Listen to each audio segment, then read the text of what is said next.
Bueno, buenos días para todos. Bueno, el día de hoy les quería hablar sobre los riesgos cognitivos en la inteligencia artificial. Entonces, ¿es la inteligencia artificial una aliada o una amenaza para nuestra mente? ¿No?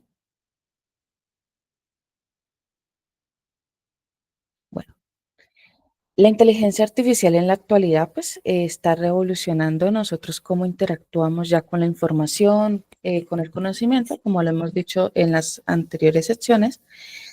Y pues ahora vamos a analizar pues cómo esta tecnología pues está remodelando nuestros procesos cognitivos y fundamentalmente qué implicaciones tiene esto. En nuestra vida diaria, las herramientas de inteligencia artificial como ChatGPT, Gemini y otros asistentes virtuales pues están transformando en la forma en cómo nosotros estamos viendo, procesando, cómo accedemos, cómo utilizamos la información que tenemos hoy en día a la mano. Pero pues estas tecnologías nos da como unas respuestas muy rápidas, instantáneas, y también nos ayuda a generar contenido, a resolver problemas y demás, pues con una gran rapidez. Pero si bien estas herramientas nos están ayudando significativamente a mejorar nuestra productividad y nuestra eficiencia, pues también se plantean algunos interrogantes a nivel del costo cognitivo a largo plazo. Entonces, la pregunta que viene es, ¿estamos sacrificando nuestras habilidades mentales esenciales a cambio de la conveniencia de estas tecnologías?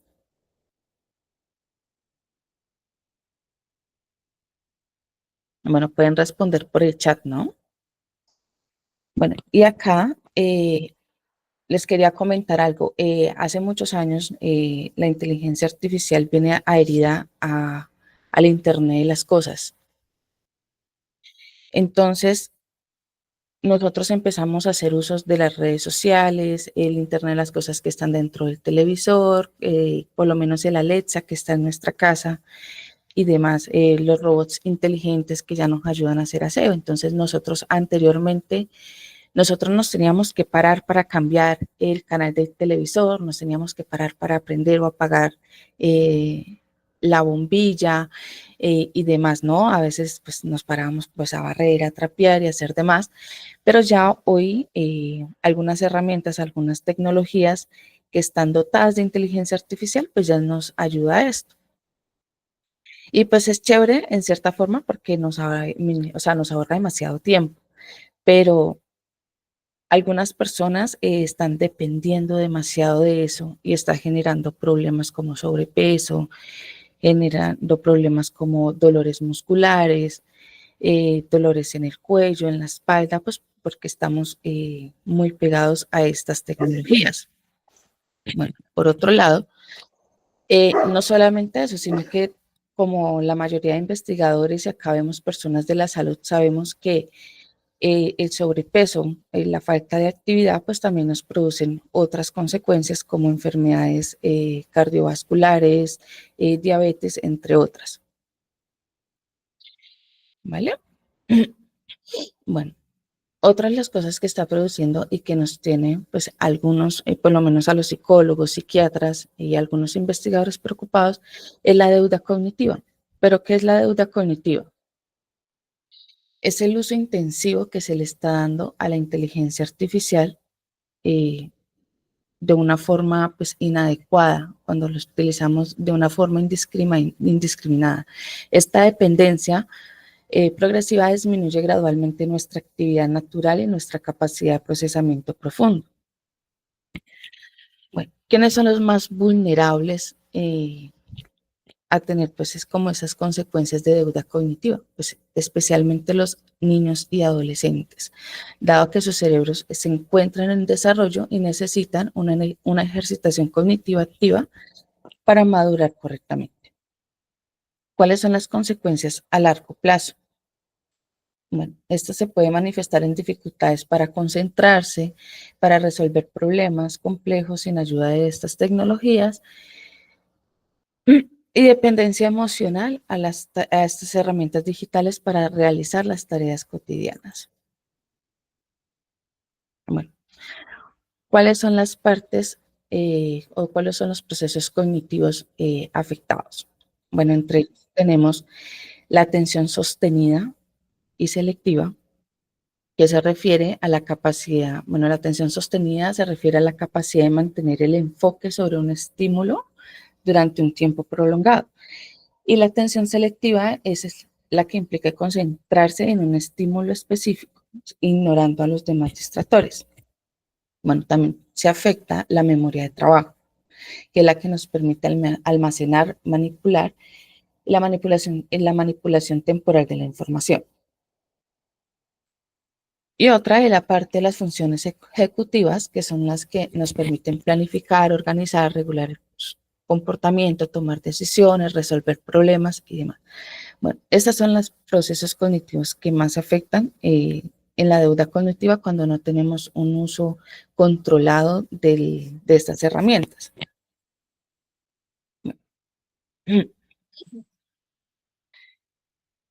Esta dependencia excesiva de la inteligencia artificial también, pues al debilitar nuestros procesos naturales, eh, se atrofia algo que nosotros llamamos neuroplasticidad cerebral. Bueno, la plasticidad cerebral es como la flexibilidad que le permite al cerebro aprender, adaptarse o reorganizarse, eh, a un, incluso a crear nuevas conexiones neuronales, ¿vale? Hay un estudio que lo hizo MIT, donde habla sobre tu cerebro en ChatGPT, que revela el uso intensivo de la inteligencia artificial. Bueno, MIT para este estudio crea 3 grupos. Bueno, en estos 3 grupos selecciona algunos donde van a utilizar ChatGPT todo el tiempo para hacer un ensayo. Otro grupo donde van a ayudarse de herramientas como Google Scholar o otras herramientas, pero que no contengan inteligencia artificial. Y otro grupo donde no utilizaron ningún tipo de herramientas. Entonces, con electroencefalogramas y demás, se dieron cuenta que las personas que no hicieron uso de ninguna tecnología tenían más conexiones neuronales que las personas, a diferencia de las personas que utilizaron ChatGPT todo el tiempo para realizar su ensayo. Estos casi no tenían como conexiones cerebrales. Y las personas que utilizaron algunas herramientas sin inteligencia artificial tenían igual una gran cantidad de conexiones, pero no tanto como las personas que no hicieron uso de estas herramientas. Entonces, pues este estudio sí nos demuestra que sí hay un impacto pues en la parte de la neuroplasticidad de nuestro cerebro y cómo está funcionando, cómo se generan estas conexiones neurológicas. El estudio se llama Tu cerebro en ChatGPT.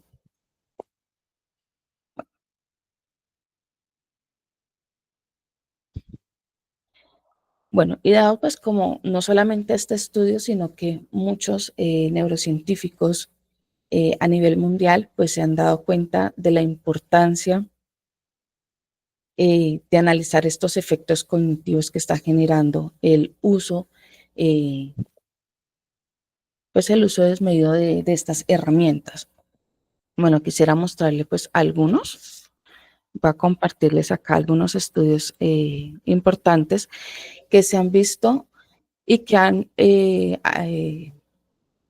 motivado a estos científicos pues como a levantar la voz y a decir, eh, hay que hacer un control sobre esto y hay que capacitarnos de cómo vamos a utilizar esto responsablemente para evitar estas consecuencias. Entonces les voy a mostrar algunos.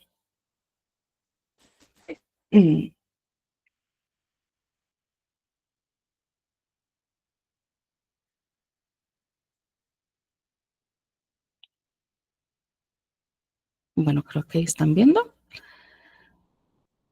Bueno, uno, como les decía, era la neuroplasticidad en la era de la inteligencia artificial y pues el riesgo de delegar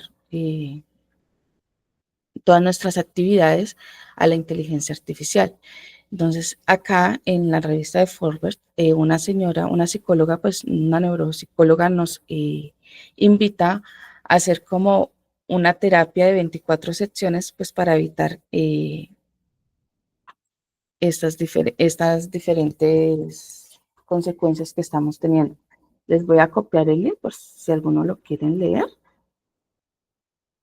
y se los voy a compartir.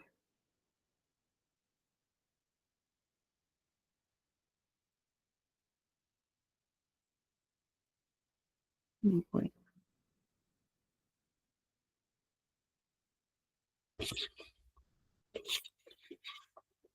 Bueno, esta psicóloga nos dice que es importante avanzar en estas tecnologías, ¿no? Pero pues también no hay que dejar de capacitar al cerebro. Entonces, utilizarlas con responsabilidad, como lo hemos nombrado en las sesiones anteriores, siempre revisar lo que escribimos, tener como ideas principales y ayudarnos de estas herramientas y demás. Bueno, otro estudio pues, que vi otra consecuencia fue el impacto de las nuevas aplicaciones, de las nuevas apps que están dotadas de inteligencia artificial en la autoimagen femenina. Bueno, acá no es como por qué dejarla usar, ¿no? Sino el impacto que está generando. Estas nuevas redes sociales que están dotadas de inteligencia artificial nos ayuda como a aplicar algunos filtros que hacen que nos veamos más bonitas, que nos cambie como los entornos y demás. Y nos está generando ansiedad, inseguridad, frustración, donde pues nuestra imagen corporal se está viendo afectada y también está haciendo pues que muchas personas estén empezando como a recurrir a cirugías estéticas o, o demás, ¿vale? Entonces es importante también observar esta parte. Bueno, eh, también encontré un impacto, un estudio que hicieron sobre el impacto del uso de las redes sociales con inteligencia artificial en la autoestima y identidad de los adolescentes. Como les dije anteriormente, los niños y adolescentes son los que pues son los más vulnerables a los efectos cognitivos de, de estas herramientas, dado que su cerebrito apenas está en desarrollo. Entonces, los invito también a que miren este estudio, se los voy a compartir. Me pareció muy interesante porque vemos cómo la autoestima de estos chicos eh, se está viendo afectada. Y acá este estudio nos lleva también a pensarnos, por lo menos han escuchado la noticia del adolescente que tenían tendencias suicidas y su único aliado fue el chat GPT y el desenlace fue el suicidio.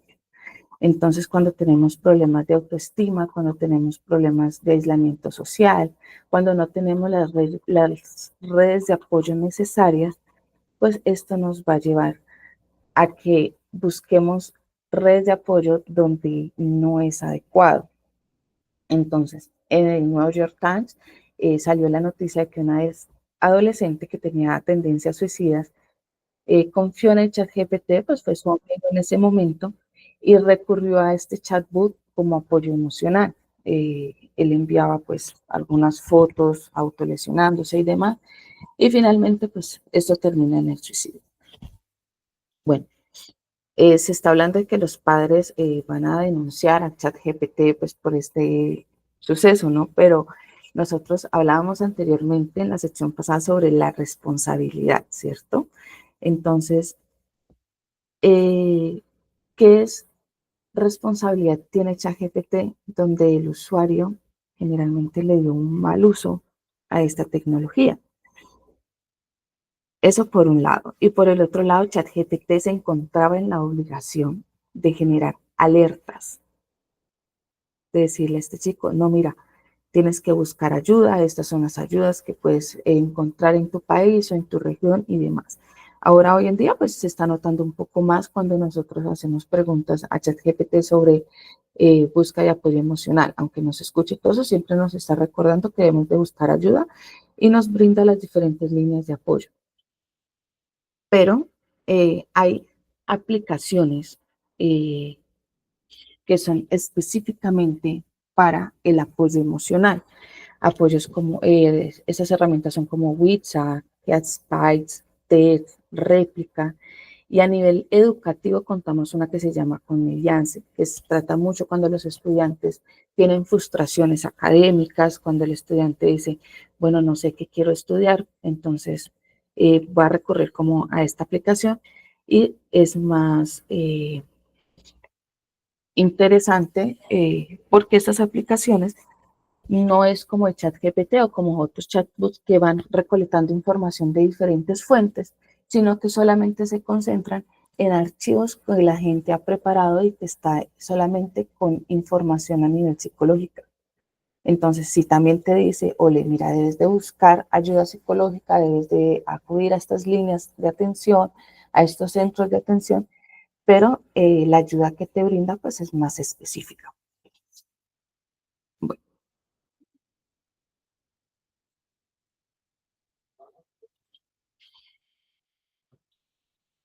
ahora sigo compartiendo.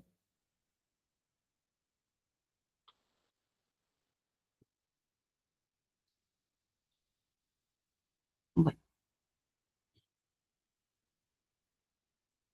y es, bueno, esas herramientas pues nos ayudan a tener como un mejor apoyo emocional pues a estos chicos o a estas personas que van consultando diariamente sobre las diferentes herramientas de apoyo emocional. Bueno, la neuroplasticidad o el cerebro se va alimentando de nuestras actividades, de lo que nosotros estamos haciendo día a día, de nuestras experiencias, eh, de lo que nos enseñan y demás, ¿cierto? Entonces, pero también es un músculo. ¿Y qué pasa cuando nosotros no utilizamos un músculo? Se atrofia y se pierden algunas funciones, algunas funcionalidades. Se va atrofiando progresivamente. Entonces, por eso es importante no solamente delegar. Hoy estamos viendo por lo menos que tanta delegación que nosotros tenemos primero fue a Word, después a diferentes herramientas para escribir y hoy en día cuando nos enfrentamos a una escritura, a escribir un ensayo, a escribir demás, vemos que tenemos problemas de caligrafía, tenemos problemas de ortografía y demás. Y pues estas funciones anteriormente, yo recuerdo cuando hacían competencias de ortografía, competencias de quién escribía con letra cursiva hermosa y de todo, pues estas habilidades hoy en día se han perdido. Entonces, es bonito volver a recuperar estas diferentes habilidades.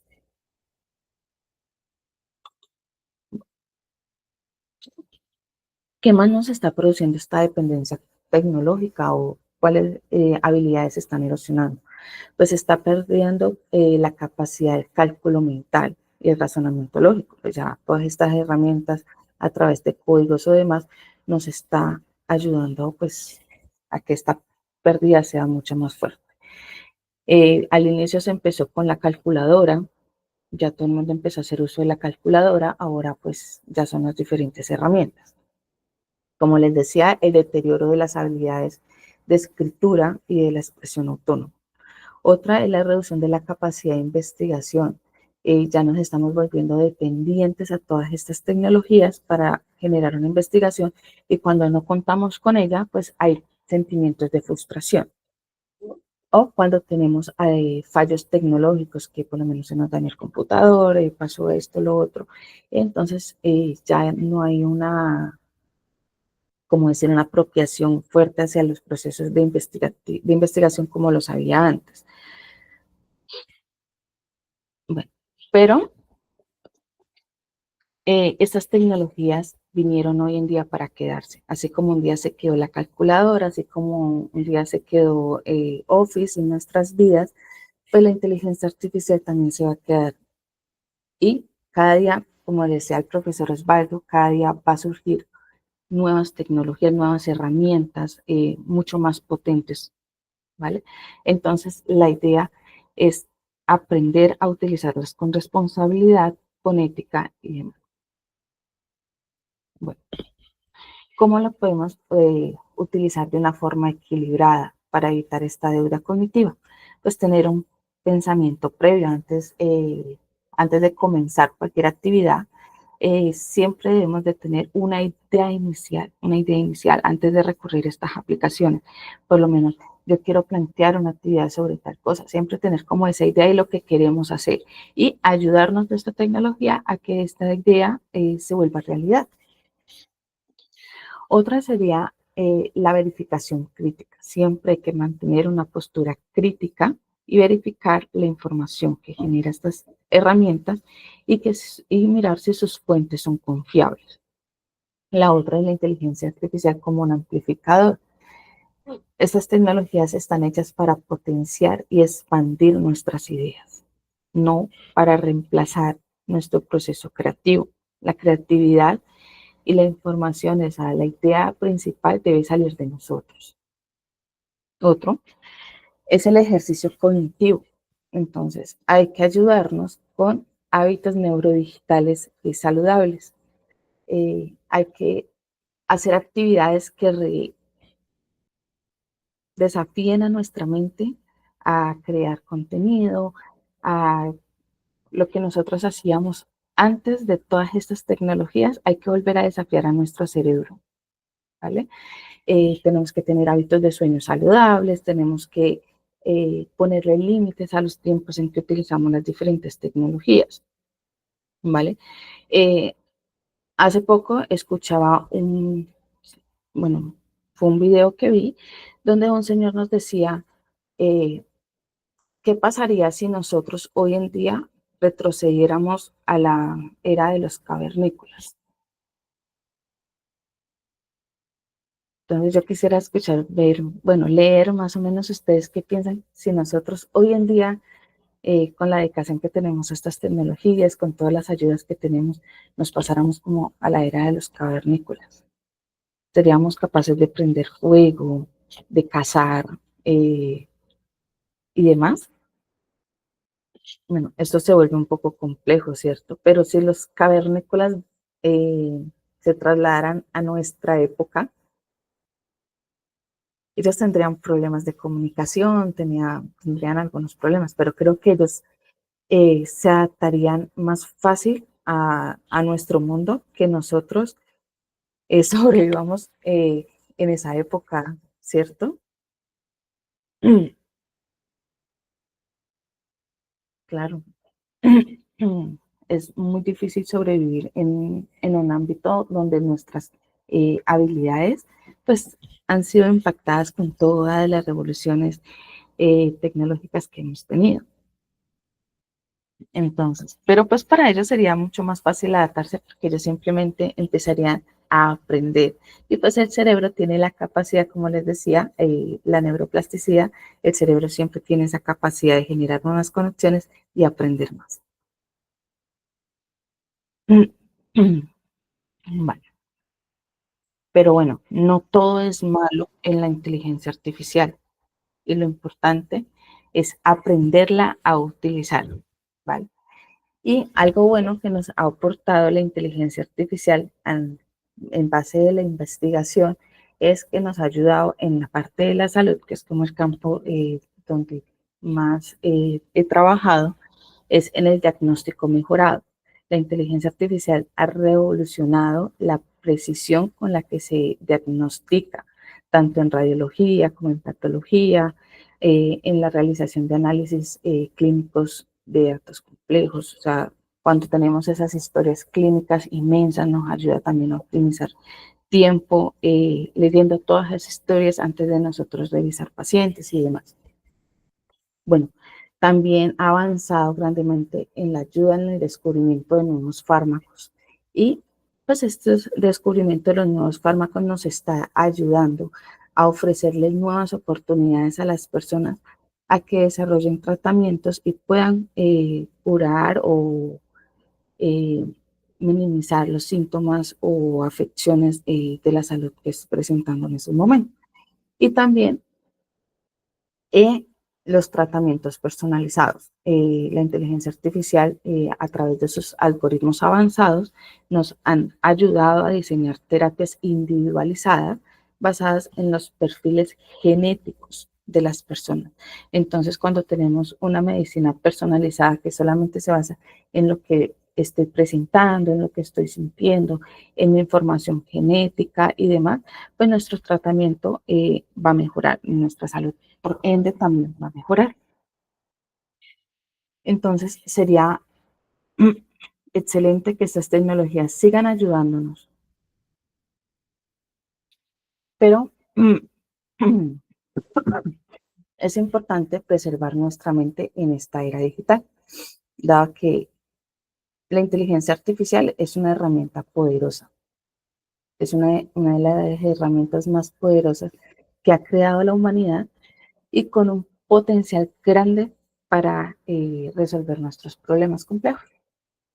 Pero si no la usamos bien, podríamos comprometer seriamente nuestra agilidad mental, como ya lo había mencionado, nuestra creatividad y nuestra capacidad de pensamiento crítico. Y por ello es importante eh, adoptar un uso consciente, ético y equilibrado que potencie nuestras capacidades sin reemplazar la inteligencia del ser humano, que es lo que nos hace únicos. Recuerden que la inteligencia, la capacidad de razonamiento y demás es la que nos diferencia a nosotros de los animales.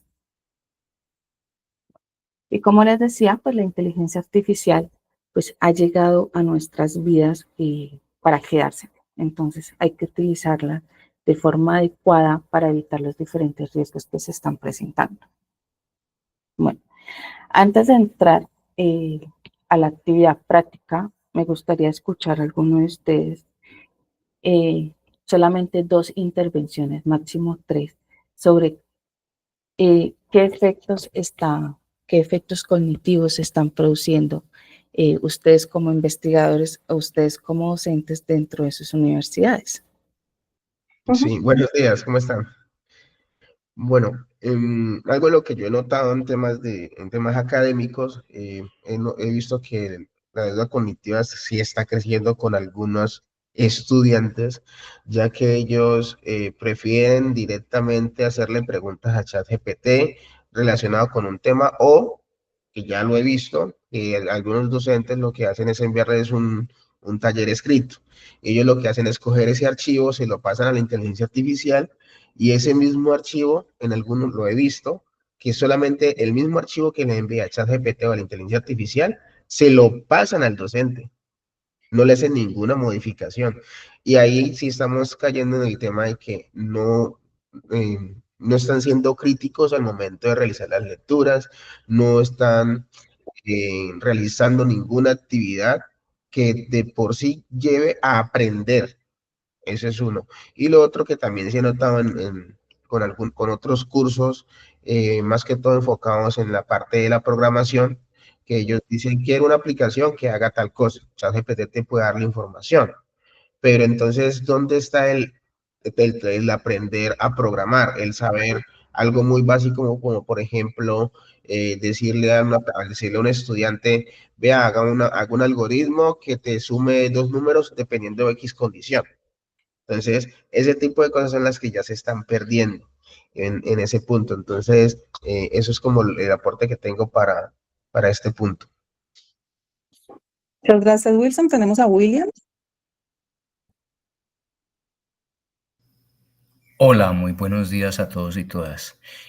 Pues básicamente quisiera conectar esto con una charla o una intervención que tuvo el profesor Wildebrando en 2 sesiones atrás en términos del problema de las IAs y las instituciones educativas, y citar un libro que se llama La generación ansiosa de Jonathan Haidt, donde plantea todas las implicaciones, sobre todo a los menores de 15 años y los que entraron a la niñez y la adolescencia justo en el momento en que empezaron a salir las redes, es decir, hacia 2012. Allí Jonathan Haidt muestra con estudios diversos en lo que él llama la anglósfera, es decir, Estados Unidos, Inglaterra y, digamos, los países del norte, alrededor de todos las implicaciones de orden emocional, neurológico y de construcción de relaciones sociales que están teniendo las nuevas generaciones, producto de las nuevas generaciones y de las IA. Pero quisiera decir una cosa muy concreta, utilizar una metáfora. Digamos que la IA es un carro supremamente potente, pero si tú no sabes manejar carro, pues te vas a estrellar. Aquí se trata de que todos tengamos conciencia que la IA no va a reemplazarnos, como bien se ha dicho permanentemente. Eso, dicho de otra manera, desde la escuela, yo soy profesor de la universidad, pero también soy profesor de la Escuela Normal Superior Farallones de Cali, trabajo con grados décimos y onces. El asunto es que hay que tener claro que para poder manejar bien la IA hay que saber, no pretender que, digámoslo de una manera, si yo le pregunto generalidades, la IA me va a responder generalidades. Si yo pregunto cosas intrascendentes, la IA me va a responder cosas intrascendentes. Entonces, de otra manera, dicho esto, es que una de las cosas para abordar esta problemática es que el estudiante tenga conciencia que tiene que saber construir un prompt, pero de verdad, para saber construir un buen prompt, hay que tener un manejo del tema. Y eso implica que tiene que estudiar. Hay que saber para saber preguntar. Eso es un viejo algoritmo, digamos, una vieja reflexión de Paulo Freire hacia una pedagogía de la pregunta. Hay que saber para saber preguntar. Gracias. Muchas gracias, William. Tenemos dos más, Claudia y Mario. Muy buenas, Claudia Milena. Correcto. Buenos días, Claudia. Buenos días a todos, muchísimas gracias. Muy de acuerdo con las intervenciones que han pasado. Hay un tema, por ejemplo, relacionado en la parte educativa, en relación a cómo debemos hacer cambios en los currículos para no generar este tipo de preguntas o de cuestionarios o ensayos que no generen esa estrategia, ese hábito de aprendizaje neurológico que necesitamos. Los aprendizajes y, digamos, nuestro cerebro ha evolucionado muchísimo, entonces experiencias como que producir un escrito o algo se te vuelve tan monótono, tan algo que no va a significar. Entonces yo pienso que al contrario, no es que nos estemos perdiendo el tema de generar algo, sino que eso ya no nos significa. Al no significarnos, pues lo que hacemos es copiar y pegar. Ya, entonces, si eso a mí no me significa, pues yo no le genero un sentido, y al no generarle un sentido, pues no lo copio y lo pego, lo que me genera. Es como ya tenemos ese acceso a una información, ya nuestro cerebro, antes al contrario, considero que ha evolucionado, necesitamos generarle otro tipo de experiencia, que es la que comentaba el profesor.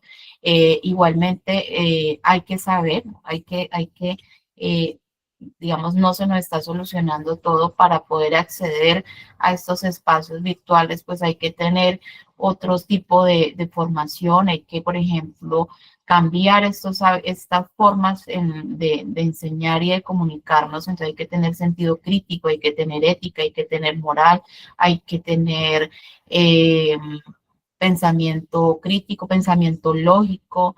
Hay personas que nos está yendo bien en temas de inteligencia artificial es porque tenemos un método. Tenemos un método. Entonces el método científico aquí aplica mucho, no todos tienen métodos. Entonces eso es lo que hay que cambiar, porque ya la información está allí. Tenemos que cambiar es de dar consulta hacia una información, sino es cómo yo proceso esa información que estoy haciendo. Muchas gracias. Gracias, Claudia. Y tenemos a Mari para pasar a la actividad práctica. Hola, buenos días. Pues no, ya las dos intervenciones que hicieron pues me dejaron sin palabras. Felicitar a todos los profesores por estar en estos espacios, porque de eso se trata, de empezar a conocer y saber cómo llevar la educación a los niños, para que ellos aprendan a utilizar la herramienta, no de pronto llegar a excluirla de su educación, no, por lo contrario, a que ellos aprendan a utilizarla para que puedan potenciar la misma educación. Entonces, no, lo que dijeron los compañeros anteriormente, pues prácticamente era parte de mi intervención. Muchas gracias. Muchas gracias, Mario. Angie, ya les he dejado en el chat el link donde tienes tu presentación para que puedan acceder a lo que tienes en pantalla. Ya tú les explicas, pero quisiera antes cerrar con una pregunta que te hacen relacionado con si hay una recomendación para el uso de la IA por cantidad de horas, por días, por tipos de actividades? Pues hasta ahora no. La idea es que ustedes, pues con todas estas secciones que han recibido, eh, puedan crear, ahorita vamos a hacer una actividad que se llaman estrategias colectivas. ¿Qué estrategias podemos utilizar o qué hábitos podemos implementar en nuestras aulas para hacer que el uso de estas inteligencias artificiales se vuelvan de forma más responsable? Bueno, a nivel psicológico, pues cuando hablamos de niños, pues se supone que no solamente la inteligencia artificial, sino que las pantallas prácticamente se les prohíben por su desarrollo neurológico.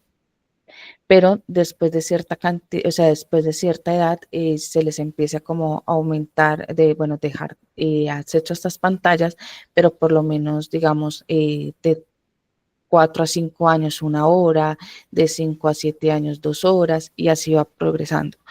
Pero pues como adultos nosotros tenemos ya conciencia, somos personas independientes y pues no tenemos como estas regulaciones a como cuando estamos en proceso de desarrollo. Entonces, no hay como un estándar de decir tenemos que utilizar las tantas horas para que sea un uso responsable. La idea es que nosotros mismos creemos hábitos saludables en el uso de estas tecnologías.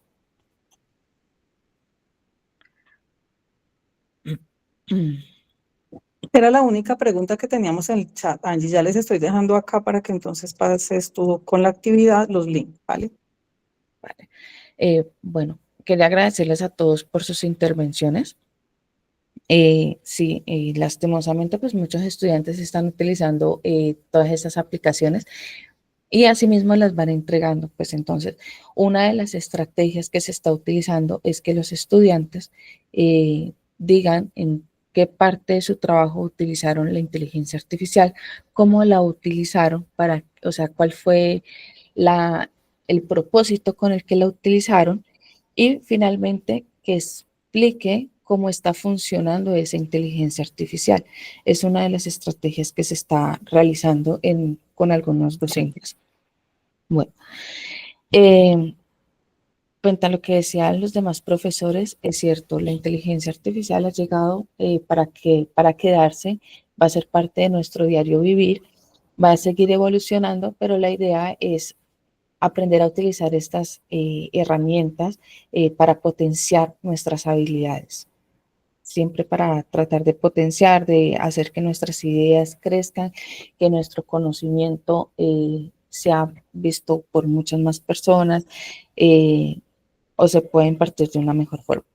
Bueno, entonces vamos a empezar con la primera actividad, que es un tablero.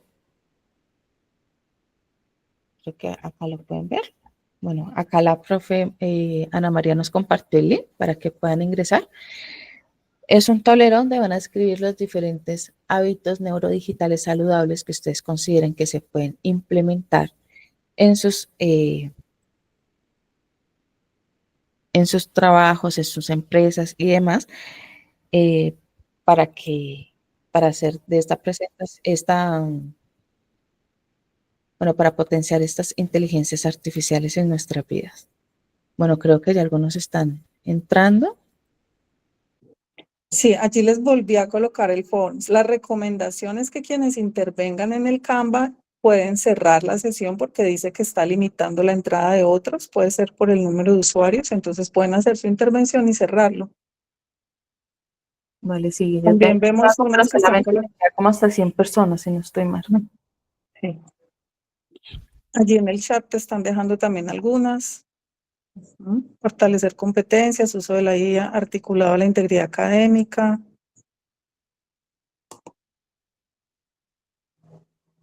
Ya les volví a colocar el Forms.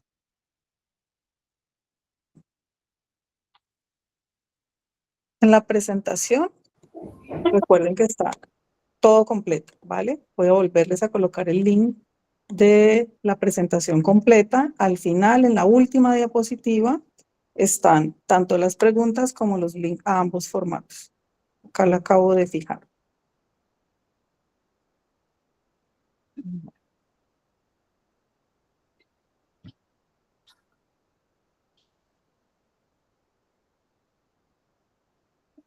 Bueno, en el fondo ya vemos que hay una respuesta.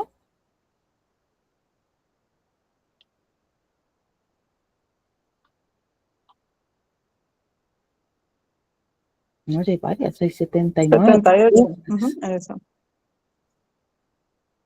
Entonces, bueno, me gustaría, pues no sé si Ana María después tiene la opción de enviarles este resultado a ellos. Yo te lo puedo compartir, la encuesta, pues para que ellos puedan generar estrategias en sus aulas. Recordemos que como docentes también tenemos como el derecho de colocar nuestras normas en nuestras clases, ¿no? Cómo compartir todas estas opciones, pues para ver que ustedes puedan tomar ideas de otras personas para generar estas normativas. Y también pues sirve para la universidad, también para que se base en qué podemos hacer para tener un uso responsable. Claro que sí, lo exportas en Excel y lo subo a la carpeta. Les recuerdo que les acabo de dejar nuevamente la carpeta Drive de la sesión de hoy, donde está la presentación completa de Angie. La última diapositiva tiene el enlace a ambos links. Creo que es más fácil porque allí tienen tanto la pregunta como el link. Bueno, por acá nos dicen que una persona no pudo participar en el Canvas. Dice que buenos hábitos y buenas prácticas comienzan con fortalecer el uso responsable de la IA como herramientas, alimentar permanentemente la discusión que la inteligencia artificial es una herramienta y no un sustituto de la actividad humana. Bueno, acá otra con problemas de conexión. Vale. Bueno, hasta aquí llegó pues nuestra parte de ética. Espero que pues hayan tenido pues, algún proceso de aprendizaje. Quiero agradecerles por su escucha activa, por sus participaciones y demás. Muchísimas gracias a todos. Ya los dejo con el profe Osvaldo, donde nos va a mostrar más cómo vamos integrando esta investigación, cómo podemos generar nuestras propias inteligencias artificiales. Bueno, por ahí vi una manita levantada. Antes de que ingrese el profesor Osvaldo, lo podemos escuchar. Muchas gracias a ti, Angie, y el saludo muy especial al profesor Osvaldo Solarte. Bienvenido, profesor. Hola, muy buenos días. ¿Me escuchan? Buen día, profe. Sí, muy bien. Bueno, muy bien. Pues yo voy a compartir mi pantalla y vamos a continuar lo que les estaba compartiendo la clase pasada, que el tema era, bueno, que hay unas herramientas de inteligencia artificial, hay unas que son públicas, pero las instituciones educativas, las empresas también pueden construir sus propias inteligencias privadas. Entonces, lo que estábamos mencionando era el problema de los sesgos de los datos, el problema de la privacidad de los datos. Entonces, para que tengamos todo en cuenta eso. Entonces, la clase de hoy es brindarles otras alternativas para trabajar con inteligencia artificial diferentes, pues, al chat GPT que todos estamos usando, ¿vale?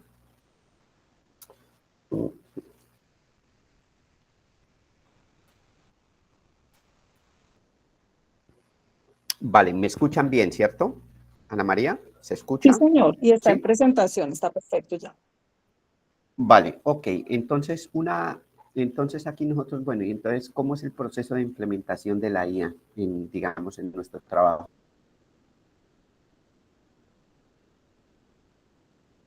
Entonces, la primera, digamos, que no las inteligencias artificiales. Entonces, ahí está estas inteligencias artificiales. Entonces, hay muchos productos, que cada día sale un producto. Tal vez el más conocido es ChatGPT, pero hay otras herramientas.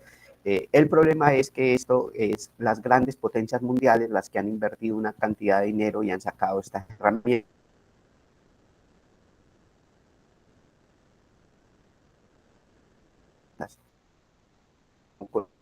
No tenemos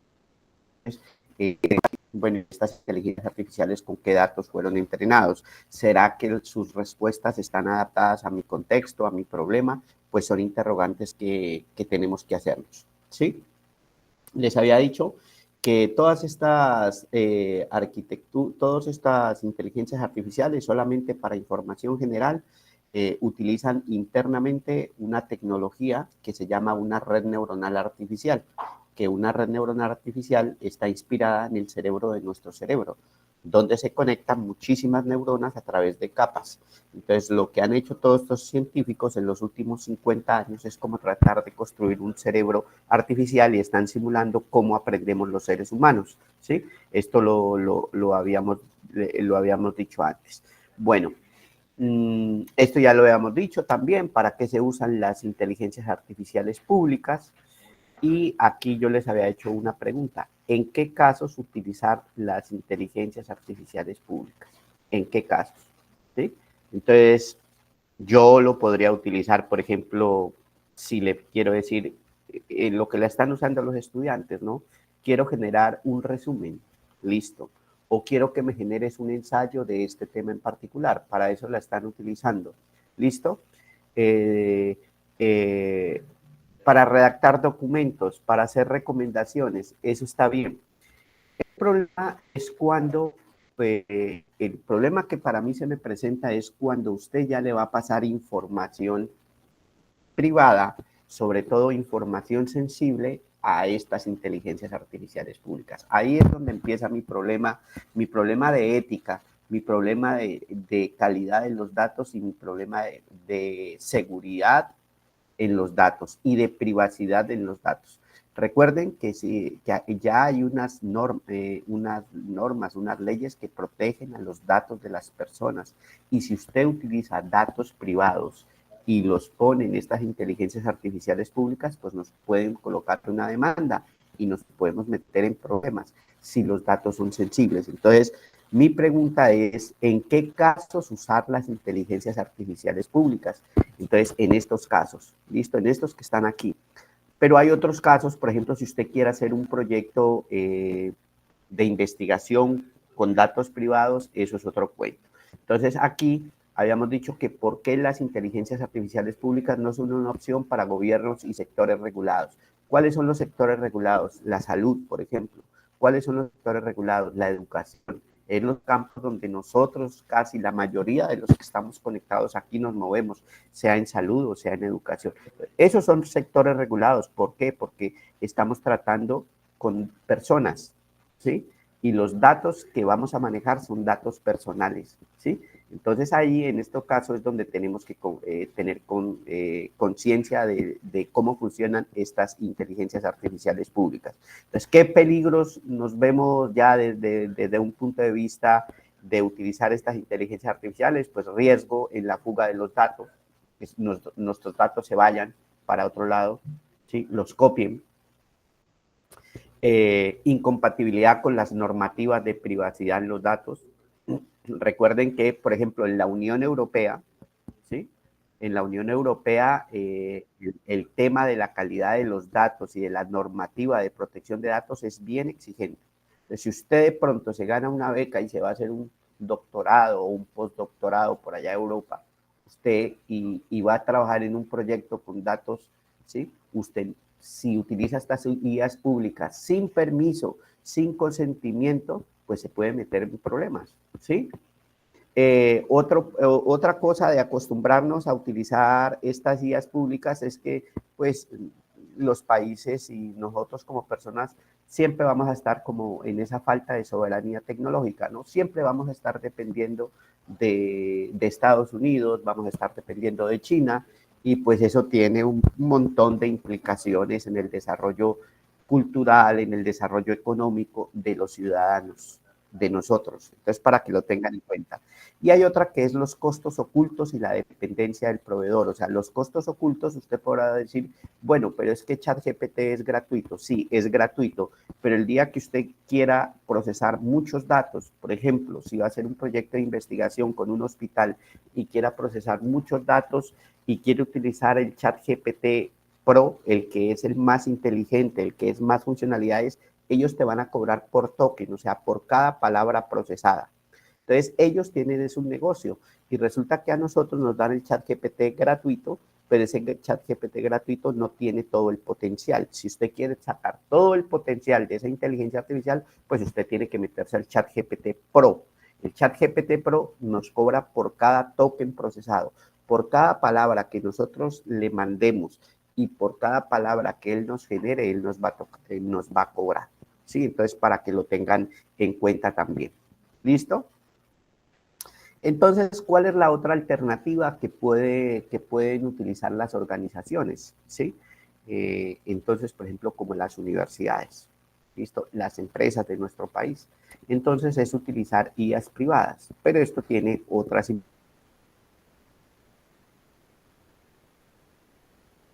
implicaciones.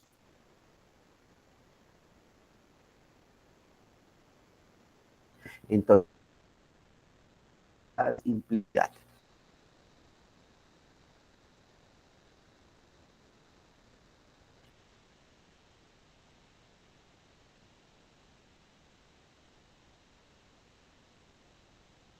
con datos específicos de la Universidad del Valle o de otra universidad o de otra empresa. Un ejemplo. Uno de los grandes problemas que tiene la Universidad del problema, digamos, cuando los estudiantes salen por bajo rendimiento, ¿sí? Cuando los estudiantes salen por bajo rendimiento, entonces hay un problema allí, o sea, hay la deserción escolar. Entonces, cuando un estudiante sale por bajo rendimiento, pues pierde el estudiante, pero también pierde la universidad, porque se invirtió un dinero allí, y pierde nuestro país también. Y entonces,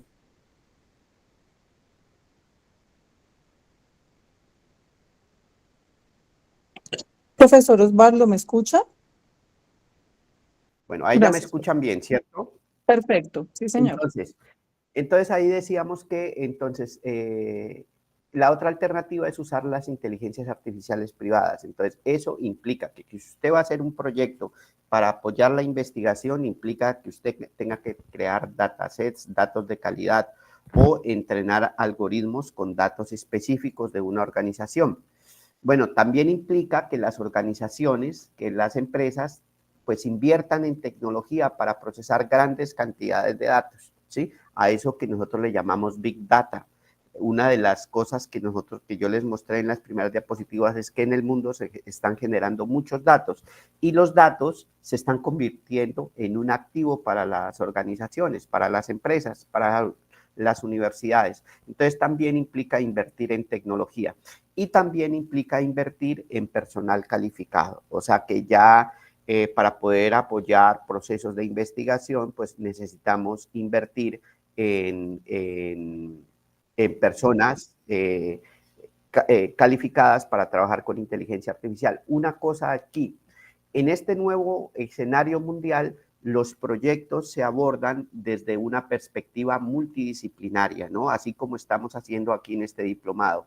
Entonces, mira que hay personas que van a trabajar con la parte de prompts, pero también hay expertos en la parte de la ética, en el uso ético de la inteligencia artificial. Entonces, los problemas del mundo, los problemas complejos, en esta nueva tendencia se abordan desde un punto de vista multidisciplinario, ¿vale? Entonces, donde usted participan profesionales de diferentes ramas del conocimiento para resolver un problema.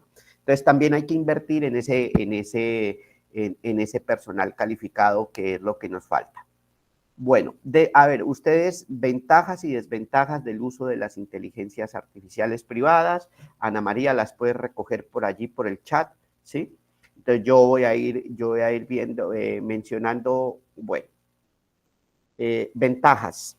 Entonces, pueden ir escribiendo ventajas y desventajas de la inteligencia artificial, de ese uso privado, de que yo pueda construir mis propios modelos inteligentes. Eso, como todo en la vida, tiene ventajas y desventajas, ¿sí? Las principales ventajas es pues que usted va a poder tener más control de sus datos, va a tener privacidad en sus datos, ¿sí? Va a poder actualizarse tecnológicamente, va a poder evolucionar, obtener más, digamos, capacidades tecnológicas. Recuerden que hoy en día el que tiene la tecnología y los datos, pues tiene más poder, ¿sí? Esas son las ventajas. Y las desventajas también las pueden ir escribiendo por allí, por el chat. Las desventajas es, bueno, que requiere, digamos, tal vez no es tan rápido como yo ir y utilizar el chat GPT, esa es una desventaja. Y la otra desventaja es que, digamos, requiere que usted, una organización, gaste más, invierta más en este tipo de tecnologías. pero nosotros también, como universidades, como empresas, podemos utilizar, generar inteligencias artificiales privadas, o sea, motores propios, donde no dependamos mucho de otros motores de inteligencia artificial. Entonces, para utilizar inteligencias artificiales privadas, para que, por ejemplo, la universidad, digamos, pueda generar, digamos, lo que yo le decía, digamos, uno de los problemas que hay en las universidades es la deserción escolar. Hagamos un modelo predictivo que le permita a las autoridades de la universidad, digamos, conocer qué perfiles de personas van a caer en deserción escolar, ¿sí? Entonces, ¿qué implica eso? Entonces, una de las cosas que implicaría para yo entrenar un modelo inteligente implica crear datos de calidad, con datasets, o sea, conjuntos de datos de calidad, ¿sí? Entonces, crear datasets de calidad es un proceso sistemático, ¿sí? Para preparar los datos, validarlos por expertos, ¿sí? Y los datos son el insumo principal. Esto sí quiero que nos quede claro hoy. Los datos son el insumo principal de los modelos basados en inteligencia artificial, ¿sí? ¿Qué es lo que está pasando cuando estos chicos están utilizando la inteligencia artificial pública? Ellos no se están dando cuenta de esto. O sea, los datos que genera el ChatGPT no son validados por expertos. Los estudiantes simplemente toman lo que le responde el ChatGPT, no lo validan y simplemente así presentan sus trabajos. Y entonces, cuando yo trabajo con inteligencia artificial, sí tiene que haber un proceso sistemático para validar los datos por expertos, ¿sí? Ana María, ¿me están escuchando? ¿Todo bien? Perfecto, profe. Listo, muy bien. Ahora, entonces, preparar datos, o sea, si vamos a trabajar con inteligencias artificiales propias, y estos son el insumo principal de los modelos basados en IA. Bueno, entonces les voy a poner un reto. Entonces, a ver, entonces este es un primer caso de estudio, ¿sí? Donde este es un primer caso de estudio donde el reto es esta pregunta. Entonces, imagínense que vamos a trabajar en este proyecto de investigación. El reto 1 de este proyecto de investigación es estudiar el comportamiento del cáncer de mama a partir del análisis de historias clínicas. Entonces, a usted lo han llamado, ¿sí? Para que conforme un equipo de investigación en la universidad donde usted trabaja, donde ellos quieren pues estudiar el comportamiento del cáncer de mama a partir del análisis de historias clínicas. Ustedes saben que en la historia clínica está toda la información de cómo ha ido evolucionando el paciente, ¿cierto? Y resulta que los oncólogos, ellos conocen muy bien, ellos conocen cómo evoluciona una enfermedad, en este caso el cáncer de mama. Ellos conocen muy bien, pero en el caso de sus 5, 10, 15 pacientes, ¿sí? Pero entonces el hecho de conocer cómo funciona en 15 pacientes no quiere decir que ellos o sea, que así mismo se comporta en toda una población de 2.000 pacientes, por ejemplo, ¿sí? Entonces, esta es una pregunta. Entonces, queremos apoyar este proceso de investigación, este proyecto de investigación. Entonces, lo que queremos es hacer un modelo inteligente para apoyar la toma de decisiones en instituciones de salud, y queremos un modelo inteligente para apoyar la investigación clínica. Los oncólogos, en este caso, el problema es que ellos quieren conocer cómo es que se está comportando el cáncer de mama. Y cuando yo digo cómo se está comportando es, quieren ver, por ejemplo, a qué edades que se está diagnosticando, a qué tipo de personas se les está diagnosticando, en qué estadio se está diagnosticando, cómo están evolucionando esos tratamientos. Pues todavía no lo sabemos. Lo que les dije, los oncólogos lo conocen muy bien, pero de sus propios pacientes, pero no de toda una población. Ahora viene un problema aquí. El principal problema es que este hospital que a usted le ha pedido apoyo, ¿sí?, cuenta con los siguientes datos. Son más o menos 2.000 pacientes, donde cada paciente tiene más o menos 50 archivos, ¿sí?, de texto en su historia clínica. Ustedes saben que en la historia clínica es donde los médicos van escribiendo en lenguaje natural, o sea, en prosa, en texto, todo lo que le pasa al paciente, como desde que empezó la sospecha, las pruebas que le hicieron, los diagnósticos, luego cómo inició ese tratamiento, cómo ha ido evolucionando ese tratamiento, las recaídas que ha tenido, su historia familiar, ¿sí? Los medicamentos que le han aplicado. O sea, la historia clínica escrita en texto es una fuente de datos muy importante, sobre todo en la parte de la salud. Y entonces la pregunta aquí es, bueno, si usted va como investigador en este caso, ¿cómo apoyar? ¿Cómo hacer para resolver este problema? Entonces, esto, por ejemplo, es una historia clínica. Este es un fragmento de texto. Entonces, por ejemplo, aquí ustedes pueden empezar a leer: mujer de 48 años de edad, fumadora de 5 cigarrillos al día, ¿sí? Entonces, por ejemplo, ingresa a nuestro centro por valoración de cáncer, etcétera. Entonces, esto es un fragmento de texto. Imagínate que cada paciente tiene alrededor de 50 de estos, o tal vez más, y tienes 2.000 pacientes. Entonces, una solución podría decir, no, contratemos unos oncólogos y que se lean esto y lo saquen a mano. Esa es una solución, pero no es técnicamente viable. ¿Cuántos años se demorarán leyendo de 50.000 archivos de estos y sacando los datos? Y además, que ¿cuánto cuesta? Pues la hora de un profesional especialista en salud, pues es muy costoso, ¿sí? Entonces, estos son los problemas que se presentan, ¿sí? Hoy en día, donde podemos apoyar por medio de la inteligencia artificial la investigación clínica y otros problemas, ¿listo? Entonces, aquí, por ejemplo, otra cosa es que el problema que te han dicho los médicos es que ellos quieren, por ejemplo, sacar los diagnósticos de cáncer. Quiero saber cuál es el diagnóstico, quiero conocer en qué fechas fue, ¿sí? Quiero conocer los medicamentos, las dosis que le aplicaron para crear mi modelo inteligente de predecir. Pero hay otros problemas que, por ejemplo, ellos también necesitan que el modelo inteligente sea capaz de predecir cuándo una cosa está negada o cuándo una cosa es sospechosa. Por ejemplo, es diferente decir a cuando una persona tiene diabetes a cuando no tiene diabetes. Eso es importantísimo para tomar acciones. Si una persona no tiene diabetes, pues le cambian el tratamiento, y si tiene diabetes, pues también tienen que tenerlo en cuenta. Entonces, la inteligencia artificial también tiene que detectar esto. O sea, esto es un problema complejo. Esto es y ahí es donde es donde está la frontera de conocimiento. Cómo ayudarles a los médicos en estos momentos a resolver las enfermedades que todavía están matando muchísima gente.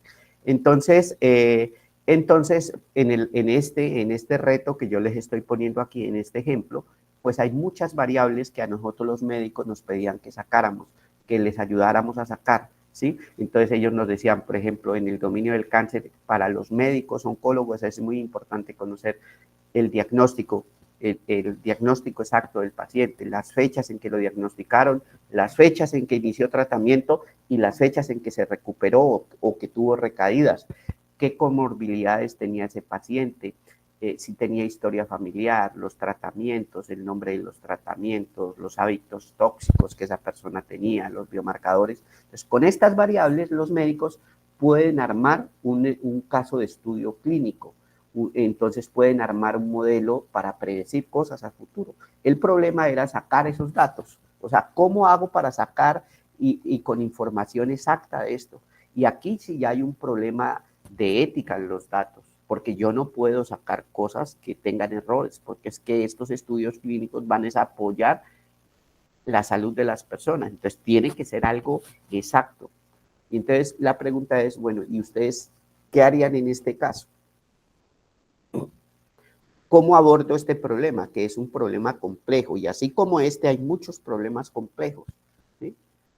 Entonces, una de las soluciones podría ser, bueno, utilizo el ChatGPT. Listo, está bien. Podríamos utilizar el ChatGPT, ¿sí? Y pasarle estos textos y decirle que te extraiga esto. Y es posible que el ChatGPT lo extraiga. No sé, es posible que lo extraiga. Pero entonces, si él lo extrae, si el ChatGPT lo extrae, tiene que haber un conjunto de datos de prueba donde los investigadores aquí validen que el ChatGPT sí te está dando el diagnóstico, sí te está trayendo las comorbilidades. Usted no puede decirle al ChatGPT, sáqueme esto y pasarlo sin un cernidor, porque estás confiando ciegamente en esto. O sea, le estás diciendo a ChatGPT que él tome la decisión. Entonces, ahí es donde ustedes deben tener en cuenta para estos problemas. Entonces, esto ya es un problema complejo. Ya no es que vea, genéreme un ensayo de esto. Allí, digamos, el daño que usted haría, no, bueno, es un daño grave a un estudiante si no se lo corrige, ¿cierto? Es grave, pero acá hay otros daños más graves, ¿sí? Porque vamos a hacer un estudio clínico basado en lo que me da el ChatGPT sin yo validarlo, ¿sí? La otra cosa, si usted va a pasar esto por el ChatGPT, tiene que tener esto en cuenta. Usted le estaba pasando datos privados de un hospital, él se está apoderando de esos datos. Y segundo, los datos tienen que ir anonimizados. No puede pasarles en las historias clínicas ni nombres de personas ni nombres de médicos, porque nos estaríamos metiendo en un problema enorme, ¿sí? Pero el problema es, y viene otro problema, si yo utilizo ChatGPT Pro para responder este problema, ellos me van a cobrar por token y eso me puede salir costoso. Entonces la pregunta es, ¿será que aquí es viable utilizar estas inteligencias artificiales, digamos, públicas que, digamos, que son de otro país? Entonces, solamente para que nos quede allí la interrogante. ¿Listo? Y la otra opción que nosotros teníamos allí, bueno, vamos a crear nuestros propios modelos de inteligencia artificial, ¿sí? Vamos a procesar estos datos aquí en el hospital. Vamos, que nuestros datos no salgan de aquí, pero esto tiene otras implicaciones. Crear nuestros propios modelos de inteligencia artificial. Entonces, a ver, esto yo les digo que hizo parte de un proyecto de investigación en el que yo participé. Y entonces lo que nosotros hicimos en ese tiempo, ya hace un par de años, no fue utilizar el ChatGPT porque teníamos esas implicaciones éticas, esas implicaciones de costo. Y bueno, queríamos nosotros también aprender cómo crear nuestros propios modelos de inteligencia artificial. Ana María, si hay alguna pregunta por allí, la Sí, podemos hacer profe, al final. alguien está levantando la mano, ya le damos entonces la palabra. Hola, yo escribo ahorita la pregunta, muy buenos días para todos, qué pena. Yo escribí la pregunta ahorita por el chat, pero pues ya que se da la oportunidad, quiero preguntarle al ingeniero Osvaldo, o sea, si es verdaderamente fiable que se realice el entrenamiento de una IA o de un modelo solamente con los datos de la empresa, no es muy poco. ¿Por qué no, ejemplo, gestionar eso a través de un entrenamiento donde se gestione todo lo que sea, digamos, de tema salud a nivel nacional para evitar los sesgos, considerando Sí. de que una sola empresa, digamos, el Hospital Universitario del Valle, llenar ellos con su información y sus capacidades, pues puede que se omitan cosas, van a tener también un sesgo. Entonces, ¿qué hacer en ese caso?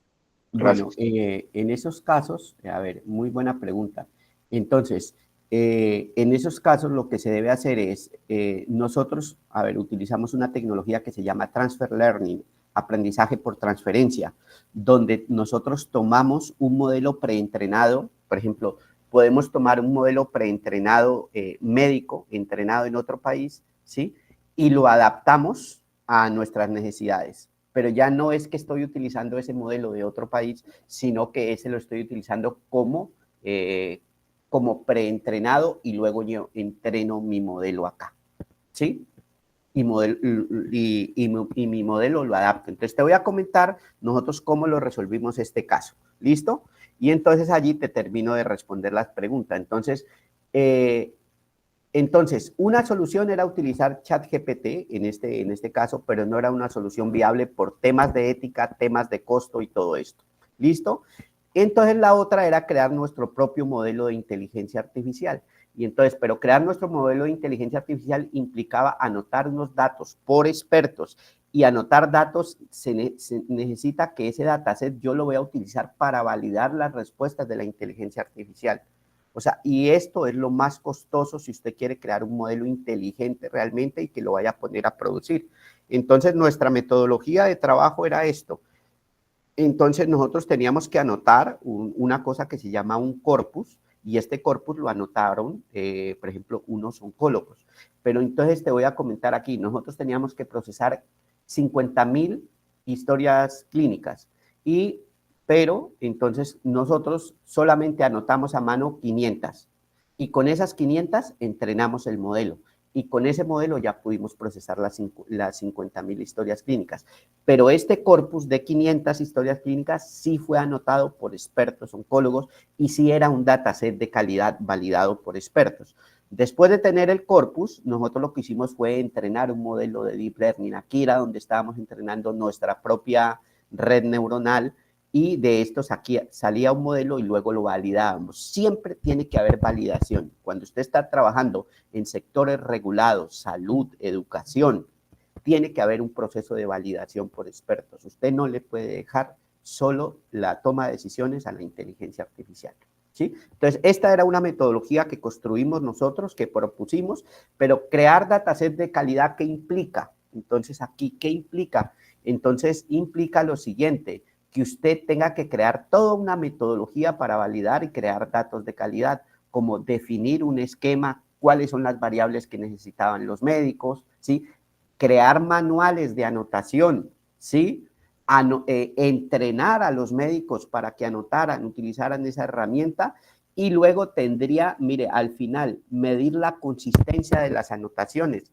Resulta que los humanos también nosotros anotando este corpus, los humanos también nos dimos cuenta que nos podemos equivocar, ¿sí? Que nos podemos equivocar anotando, sobre todo cuando nos vemos, digamos así, bombardeados de tantos datos, de tantos textos, y entonces al final lo que propusimos en esta metodología es que teníamos que medir la consistencia de las anotaciones de los médicos, y entonces aquí hay una métrica que se llama Interannotator Agreement. Lo más curioso es que en esta metodología lo que ellos proponen es que los expertos que van a anotar el dataset con el cual yo voy a entrenar los modelos no se tienen que conocer. De hecho, tienen que estar aparte. Porque si yo los pongo a trabajar en parejita, entonces ellos, pues los datos pueden venir sesgados. Entonces, una forma de reducir el sesgo era, bueno, ¿yo cómo hago para comprobar si ese dataset que anotaron los médicos era un dataset de calidad? Pues una cosa para reducir el sesgo era que ellos no se conocen. Yo contraté 2 oncólogos, no se conocen, 2 expertos, y ellos, uno anotaba, por ejemplo, en Cali y el otro anotaba en Medellín. Y luego al final lo que hacíamos era medir si esas anotaciones eran consistentes, ¿sí? Y si no eran consistentes era porque uno estaba de acuerdo y el otro no estaba de acuerdo. Entonces aquí decíamos, si ni siquiera los médicos expertos se ponen de acuerdo, ¿cómo vamos a entrenar una inteligencia artificial con este dataset? Entonces hicimos varias rondas y hasta que no obtuvimos el dataset de calidad, el corpus, pues cuando ya obtuvimos esto después de varias rondas, ahí sí ya pudimos pasar a la parte de entrenamiento. Entonces crear dataset de calidad es costoso, es un proceso lento, pero es lo que nos va a permitir avanzar en modelos de inteligencia artificial. Si usted quiere hacer un estudio clínico y va a utilizar inteligencia artificial, así utilices ChatGPT, tienes que tener un conjunto de validación de datos. O simplemente dices, no, yo voy a, lo que me arroje ChatGPT está bien. ¿Seguro? ¿Seguro que vamos a tomar una decisión tan importante? No, siempre, siempre. Cada vez que vayan a utilizar una inteligencia artificial, tienen que tener un dataset con el cual van a validar y van a medir la calidad de esas salidas de la inteligencia artificial. Entonces, hay toda una metodología para anotar datos. Y entonces, si usted va a crear un estudio de esto y si una persona es experta en esto, lo primero que te va a decir, bueno, ¿usted cómo hizo para reducir el riesgo, el sesgo en esos datos? Usted va a proponer un modelo inteligente, entonces alguien te va a preguntar, muéstreme con qué datos fue entrenado ese modelo. Primero, ¿con qué datos fue entrenado? Segundo, muéstreme cómo hizo para validar esa salida. ¿Será que esa salida es correcta? ¿Usted cómo lo validó?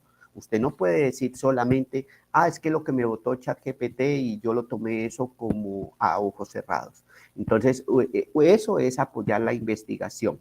¿Listo? Entonces la investigación, recuerden que tiene un proceso sistemático y en estos temas, cuando usted utiliza inteligencia artificial, una de las cosas más importantes es validar los datos de calidad. Entonces para eso hay que entrenar unos datasets. Esto es tan delicado que hay, tan delicado y tan importante que hay unos ya en el mundo, unos repositorios con datos ya anotados, ¿sí? Gente, investigadores que han creado datos de repositorios de datos y algunos los han colocado públicos. Entonces yo les voy a mostrar solo algunos aquí. Entonces por ejemplo, este es de la Universidad de California y este es de la Universidad de Harvard. Entonces, esta gente, dentro de sus proyectos de investigación, hicieron un proceso sistemático y ya liberaron unos datos, que son datos de calidad y están, digamos, soportados por una investigación científica. Vamos a entrar a ver al primero, solamente para los que lo conozcan. Entonces, miren, este, por ejemplo, es un repositorio de la Universidad de California, ¿sí?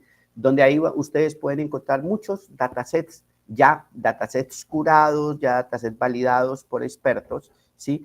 Que han hecho todo este proceso que yo les mencionaba aquí, ¿sí? Que anotar datos de calidad no es fácil y sobre todo si usted los va a usar en investigaciones científicas, ¿sí? Entonces, en este sitio de aquí, a ver, aquí hay, entonces, por ejemplo, bienvenido al repositorio, esto se llama UCI, pero no por Unidad de Cuidados Intensivos, sino de Universidad de California, Irvine, donde tiene un repositorio de datasets para entrenar modelos de inteligencia artificial. Entonces, si usted depende de sus intereses, entonces usted le dice aquí, quiero ver los datasets, ¿sí? Y entonces usted lo puede filtrar, por ejemplo, por aquí, por área de conocimiento. Miren, ellos tienen datasets, por ejemplo, para biología, para negocios, para cambio climático, para ciencias de la computación, ingeniería, salud y medicina, para la parte de leyes, ¿sí? Ciencias sociales, ¿sí? Entonces, usted los puede filtrar por aquí. Por ejemplo, si yo quiero, por ejemplo, estoy buscando unos datos ya, por ejemplo, y aquí me va a decir, por ejemplo, este es un dataset para enfermedades del corazón, ¿sí? Este es un dataset, por ejemplo, de cáncer de mama. Este es un dataset de diabetes. Entonces, estos datasets, pues ya están públicos y usted los puede descargar de allí. Ahora, usted lo puede explorar, lo puede mirar y lo puede descargar, pero habrá que también aquí tener en cuenta, y si usted está haciendo, por ejemplo, un estudio de diabetes o un estudio de cáncer, tal vez estos investigadores allá en Estados Unidos o en Europa tuvieron en cuenta unas variables y tal vez usted va a tener en cuenta otras. Entonces, allí es donde usted también debe fijar de que los datasets no los va a utilizar tal como vienen, sino que usted los tiene que adaptar a las necesidades de sus pacientes, de su proyecto de investigación. Entonces, siempre hay que tener el ojo crítico para estar evaluando todo lo que yo voy a utilizar. Y no se les olvide, y vuelvo y lo repito, la calidad de los modelos de inteligencia artificial depende de la calidad de los datos, ¿sí? Es una relación directamente proporcional. La calidad de la inteligencia artificial depende de la calidad de los datos. Entonces, si usted quiere, por ejemplo, este dataset de diabetes, entonces aquí puedes encontrar información de este paciente, las variables, quién fue el creador, ¿sí? Y acá, por ejemplo, están algunos artículos que han publicado respecto a este artículo. Aquí están las publicaciones que lo avalan, que es un dataset de calidad. Mire, ya tiene 102 citaciones este dataset, investigadores que han trabajado aquí y usted puede trabajar con esto. Ahora, usted lo puede descargar, lo puede reutilizar y lo puede adaptar a sus necesidades. ¿A qué viene todo esto? Que en el mundo, ¿sí? Centros de investigación están liberando datos, pero datos de calidad, ¿sí? Entonces allí es donde si usted va a trabajar en investigación, cuide sus datos, ¿sí? Para que no esté creando cada vez que inicia un proyecto nuevo, le toque invertir dinero en crear datos, no. Si usted es juicioso desde el inicio, si usted es juiciosa desde el inicio y crea sus datos sistemáticamente, los evalúa por expertos, pues ya te va a quedar un conjunto de datos que puedes seguir utilizando en muchos proyectos a futuro, ¿sí? ¿Listo? Y por aquí ustedes, listo, aquí está la información, bueno, aquí pueden descargar el dataset, ¿listo? Estos son Profe, datasets. hay unas preguntas que han dejado en el chat relacionadas con los datos sensibles y la seguridad de la información en este Bueno, caso, con los costos asociados al proceso y el idioma, si afecta bueno, el uso del dataset. vamos con una pregunta. Vamos, listo. Dime la primera, Ana María. A ver, yo la puedo de aquí. Sí, profe, o sea, las preguntas son generales en realidad en relación a este dataset, del costo, del tema de seguridad de la información y del idioma. El costo, digamos que estos datasets, estos que han publicado acá, son gratuitos. El idioma no, porque muchos de estos datasets son variables numéricas, ¿sí?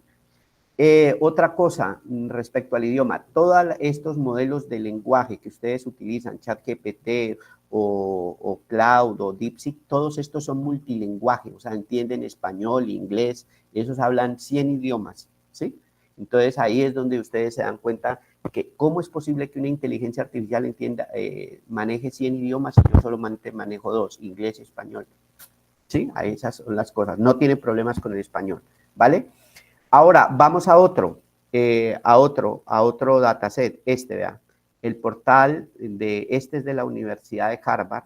Entonces, miren, la Universidad de Harvard también, ellos dentro de su departamento de informática médica, tienen un conjunto, o sea, ya como política, construir datasets y ponerlos públicos, ¿sí? Y entonces ellos aquí tienen, aquí en la diapositiva está el enlace, ustedes después pueden acceder y explorar, y entonces ellos aquí tienen, por ejemplo, datasets, ¿sí?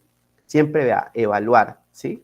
Extraer, por ejemplo, para un dataset para que usted pudiera, por ejemplo, entrenar un modelo inteligente para extraer medicamentos, ¿sí? Para, por ejemplo, aquí tienen la parte de, por ejemplo, todos los efectos adversos. Bueno, esta es la Escuela de Medicina de Harvard y todos sus datasets están ligados al sector salud. Pero esto es lo que están haciendo organizaciones a nivel mundial. O sea, sus proyectos de investigación han sistematizado, o sea, han creado tan sistemáticamente sus datos que esos datos los pueden, si se pueden colocar públicamente, se pueden para que otros investigadores en el mundo los usen. Pero sí lo que yo quiero que quede claro es que debe haber un proceso sistemático y de guardar esos datos y de crear conjuntos de datos de calidad para crear herramientas de IA, pues que sean modelos que los podamos usar. ¿Listo? María Isabel. Sí, profe. Hay otra pregunta acá, que si tiene conocimiento de algún proyecto nacional que implemente modelos por sector. ¿Por sector económico? Sí. No, yo sé que ahorita hay varias convocatorias de inteligencia artificial, se puede meter a la parte de MinCiencias, hay varias convocatorias, pero no sé si por sector, ¿sí? Y yo no sé, la profesora María Isabel Gutiérrez tenía la mano levantada. Sí, es que yo estaba escribiendo en el chat, pero seguramente la persona que lo está leyendo no tiene algo muy importante que hay que tener cuando se usan estas bases de datos es la representación poblacional. Porque estas bases de datos, sobre todo en Estados Unidos, representan la población que ellos tienen de lo que han ido recogiendo para generarlas. Pero, por ejemplo, la representación latina de la población latina o en algunos sitios afrodescendientes no tienen una representación y muchas enfermedades tienen, ustedes saben, generación, o sea, relación genética que tiene mucho que ver con la representación poblacional de que se genere la base de datos. No solamente es la validación, que es muy importante lo que usted está notando, del tema del diagnóstico como tal, por la validación como tal de los lectores, digámoslo entre comillas, de los diferentes exámenes, pero también la representación poblacional, que por ejemplo, si uno es el valor de la generación de bases de datos de este tipo aquí en Colombia, donde hay en la representación de nuestra patología, de nuestros rasgos genéticos, manifestada en toda esa información que se puede usar en beneficio de una prevención, diagnóstico y tratamiento de la población nuestra. Eso era lo que quería anotar. Muchas gracias, Osvaldo.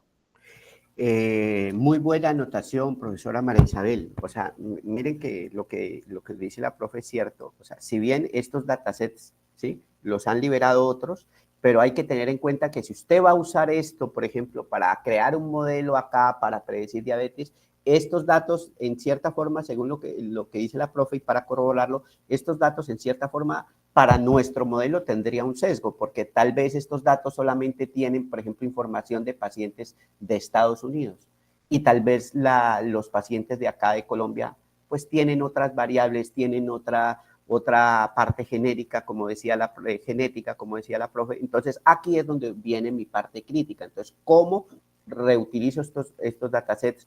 ¿Cómo tomo algunas variables? Unas variables las tomo, tal vez unas sí, tal vez otras no. Entonces, aquí es donde siempre está presente, digamos, el ojo crítico del investigador, ¿vale?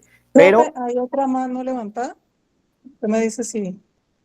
Hernán, vamos con este y continúo. Un minutico allí, pues, para que vayamos rápido, porque quiero terminar ya con lo que... Gracias, profesor. Es una pregunta muy simple. A mí me gusta mucho con mis alumnos invitarlos a que cuando van a utilizar la IA, utilicen un prompt donde le digan a la gente, explícamelo como si fuera un niño de 10 años. Explícame esta respuesta como si fuera un niño de 10 años y que utiliza analogías. Entonces, para que le podamos explicar a una persona que probablemente no esté en esta clase, si yo tuviera que explicarle a alguien que no esté en ese contexto, ¿qué es un dataset? ¿Qué podría ser esa respuesta para un niño de 10 años? Un dataset es un conjunto de datos. Eso significa dataset. Es un conjunto de datos, ¿sí? O un conjunto de ejemplos. Un conjunto de ejemplos con los cuales usted va a validar, ¿sí?, la salida de la inteligencia artificial. ¿Sí? Entonces, eso es un dataset, un conjunto de ejemplos que han sido validados por expertos. ¿Sí? Eso es un dataset, un conjunto de ejemplos con los cuales usted va a evaluar la calidad de los modelos de inteligencia artificial. Eso es un dataset, son ejemplos de datos. Entonces, si usted, por ejemplo, está trabajando con, digamos, volvamos al dominio médico, entonces, digamos que usted va a trabajar un dataset, por ejemplo, para diabetes. Entonces, usted tiene, digamos, 3 variables, la edad, el sexo y, digamos, la estatura. Esas son sus 3 variables. Entonces, el dataset tiene, por ejemplo, el primer dato, entonces la edad 20, el sexo mujer, la estatura 1,25, y entonces tiene otra variable que dice si tenía diabetes o no. Sí, esa persona tenía diabetes. Otro ejemplo, paciente masculino de 30 años con estatura 1,50, no tenía diabetes. Entonces, ese hecho de que las personas anoten allí que tenía diabetes o no tenía diabetes, ese dato es validado por un experto médico, donde diga, sí, a las personas con esta edad y con esta estatura y con este peso les daba diabetes y a estos no. Y que esos datos los haya validado un experto médico, a eso se le llama un dataset. Y es un conjunto de datos de prueba con el cual usted valida. ¿Listo? No sé si te quedó clara la respuesta. Muchas gracias, profesor, muy claro.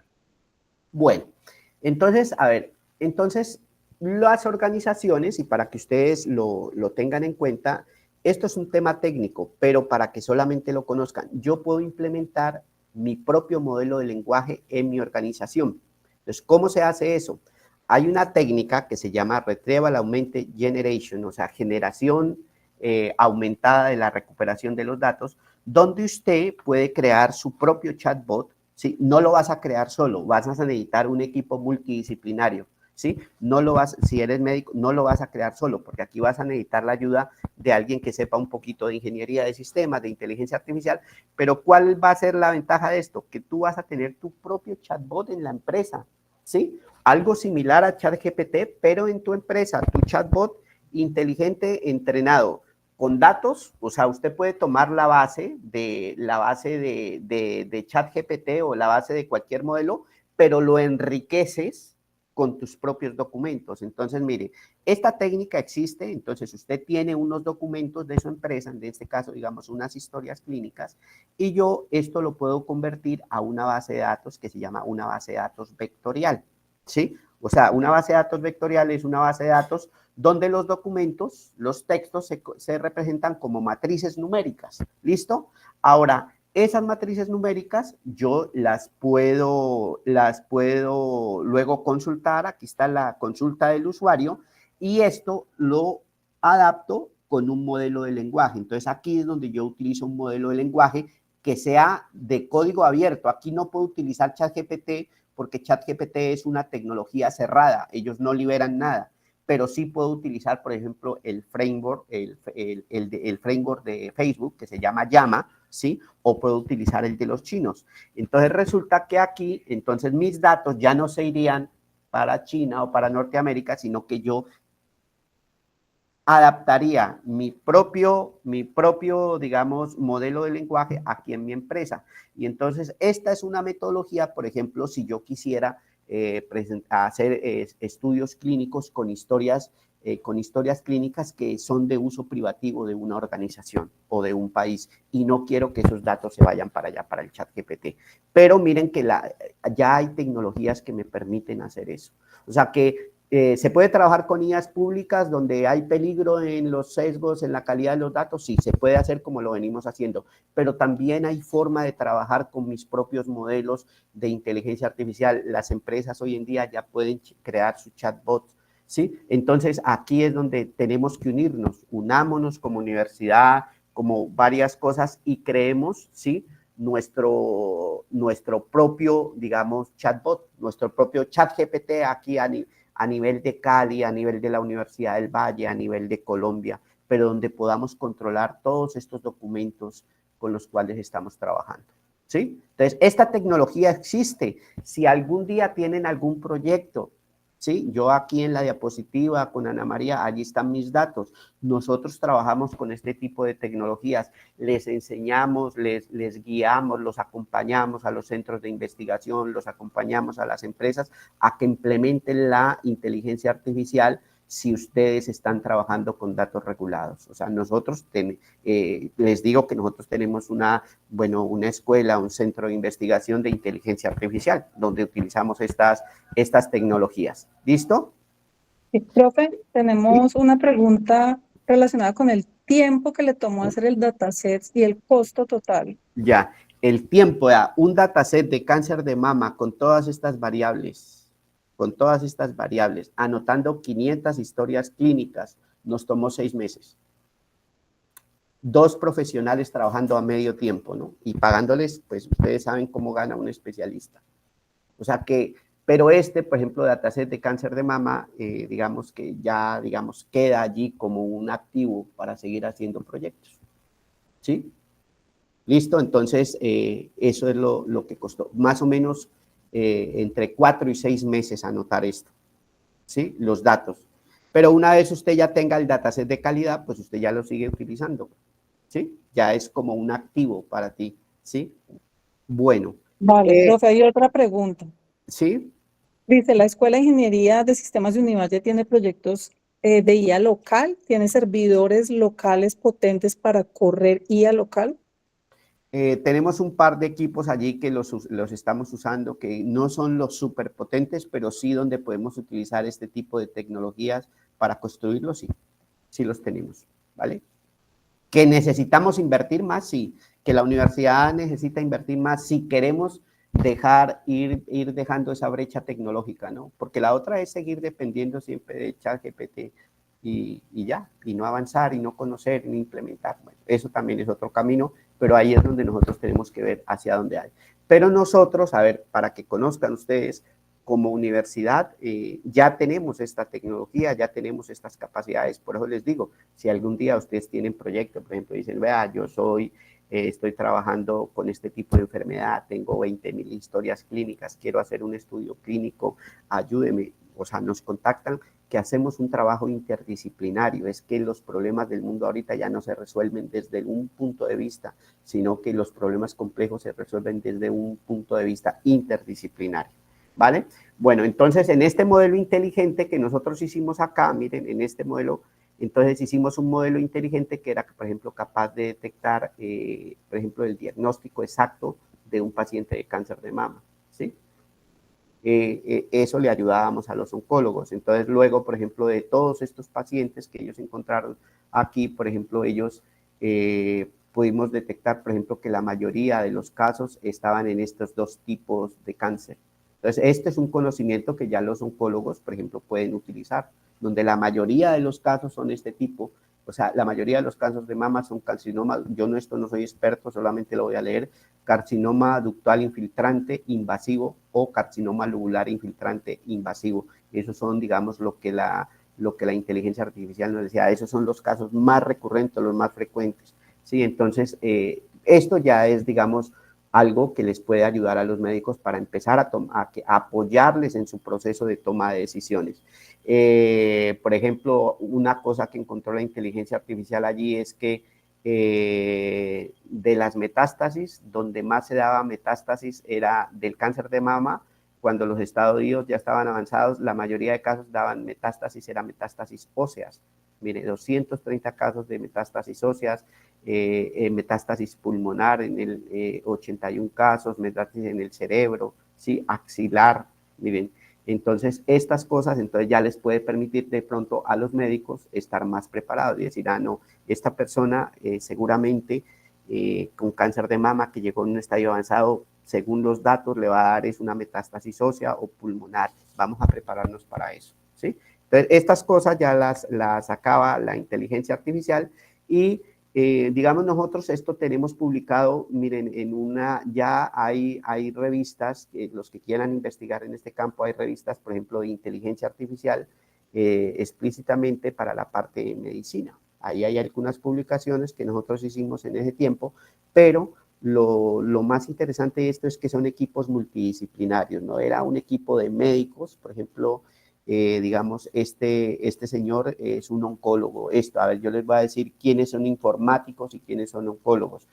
Osvaldo informático, Orlando informático, Álvaro informático, pero estos dos señores eran los médicos que estaban allí validando los datos.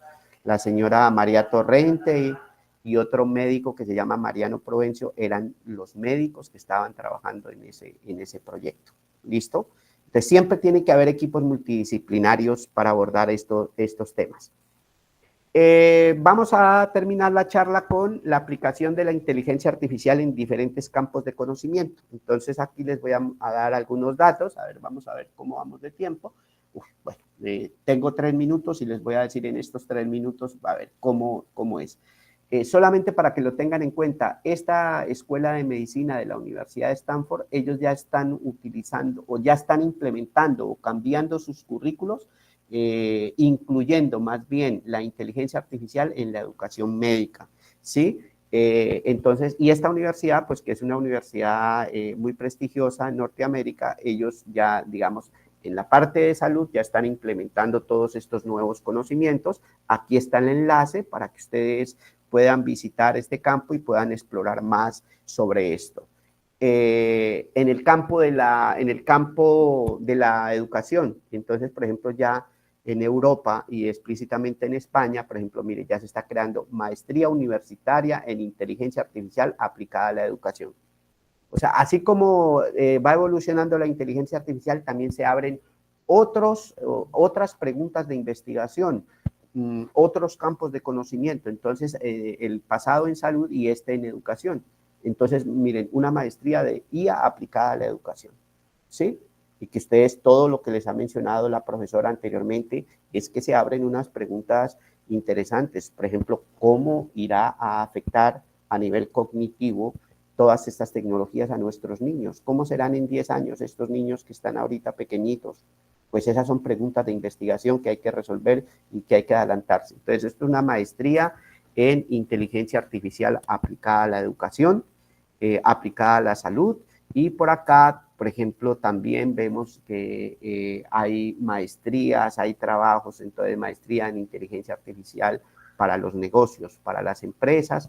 Aquí les he dejado los enlaces para los que estén interesados. No es que yo estoy interesado más en el campo de la educación, yo estoy interesado más en el campo de la salud, a mí me interesa más la parte empresarial. Pues todo esto, como trabajamos es con datos, pues se puede aplicar a diferentes campos de conocimiento. Entonces, ahora mi pregunta es, nosotros en la Universidad del Valle y en otras universidades de Colombia, ¿será que estamos creando programas de posgrado programas, digamos, de pregrado que están alineados con lo que está pasando en el mundo, o seguimos enseñando lo de hace 20, lo de hace 30 años, ¿sí? Porque el mundo se está moviendo y se está moviendo bastante. Entonces la pregunta es, ¿será que nos quedamos estáticos? ¿Será que nos ponemos o también tenemos que seguir evolucionando? Porque en otras universidades del mundo están creando todo este tipo de programas y seguramente van a llegar aquí a Colombia. Entonces, ¿cómo seguir siendo competitivo? ¿Cómo seguir participando en estos campos de conocimiento? Entonces, esas son las preguntas que tenemos que hacernos y que tenemos que resolvernos poco a poco. ¿Listo? Pero entonces miren que hay en diferentes partes de conocimiento de su aplicación. ¿Listo? Les he querido mostrar ya lo más relevante. Bueno, aquí les dejo mi contacto, Ana María, cada vez que quieran proyectos, o sea, que donde vayan a hacer y necesiten ayuda de procesamiento de datos, nos pueden contactar. Venga, yo les dejo otro dato, o sea, no solamente yo no solamente soy el único profesor que maneja estos temas, hay otros profesores, ustedes, Escuela de Ingeniería de Sistemas Univalle, se meten aquí, Escuela de Ingeniería de Sistemas en la Universidad del Valle, ¿sí? Y acá, donde hay grupos de investigación, donde ven grupos de investigación, aquí hay uno que se llama Guía. Este es el de inteligencia artificial, ¿sí? Y entonces aquí en Guía están todos los profesores que trabajamos en este. Entonces hay como 5 o 6 profesores que trabajan en temas de inteligencia artificial. A cualquiera de estos nos pueden escribir, ¿sí? A cualquiera de Profe, estos. muchísimas gracias. Tenemos solamente una intervención de Juan Carlos para darle la Listo. palabra ya para el cierre. Gracias, Ana María. Gracias, profesor Oswaldo, por su presentación. Quería plantearle solo una inquietud referente a los datasets como usted los ha configurado y es en relación al uso de los datos. Es que hace poco me daba cuenta que un medio de comunicación alternativo que se llama Cuestión Pública usa una IA privada que se llama Odin. Esta IA pues usa, digamos, como todas las investigaciones que ha generado el medio de comunicación y a partir de ella pues hace como la interacción frente al hecho de pulir la información.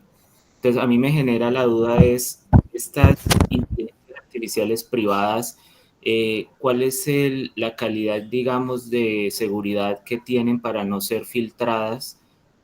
Digamos, por medio de una base de datos general, ¿sí? Como una inteligencia artificial pública, ¿sí? ¿Cuál es la calidad que uno puede tener confianza para que esa información no se filtre o no sea sesgada también? Porque si uno, digamos, interpreta cierta información en un grupo de información o investigación, pues hay un sesgo también de alguna manera. Entonces, ¿hay manera de garantizar, digamos, la calidad de esa información? A ver, sí, o sea, los datasets, cuando usted crea un dataset de calidad y lo libera y lo publica a la comunidad científica, eso tiene unas métricas de calidad que se llama la consistencia de los datos.